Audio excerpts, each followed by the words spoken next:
ஐயோ பாதிக்கப்பட்டவங்க, அவங்கள கொச்சப்படுத்தாதீங்க.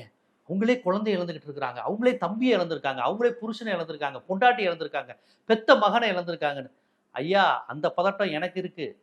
நம்ம வீட்லயும் குழந்தைங்க இருக்கு. நம்ம வீட்லயும் தம்பி, தங்கச்சி, அண்ணன், மனைவி, புருஷன், அம்மா, அப்பா அந்த உறவுகளோட நம்ம வாழ்ந்துகிட்டு இருக்கிறோம். அதுல யாரையாவது இழந்தா நம்ம வருத்தப்படுவோம். அதே பார்வையில தான் அந்த குடும்பத்தையும் பார்க்குறோம். ஐய்யயோ! உனக்கு பொண்டாட்டி போயிருச்சா? ஐய்யயோ! உன் புருஷன் செத்துட்டானா? அம்மா செத்துட்டாங்களா? பையன் செத்துட்டான் பதர்றோம். ஆனா அவங்க கிட்ட அந்த பதட்டம் இல்லையே. அப்படியே இழிச்சுக்கிட்டுல பேட்டி குடுக்குறாங்க.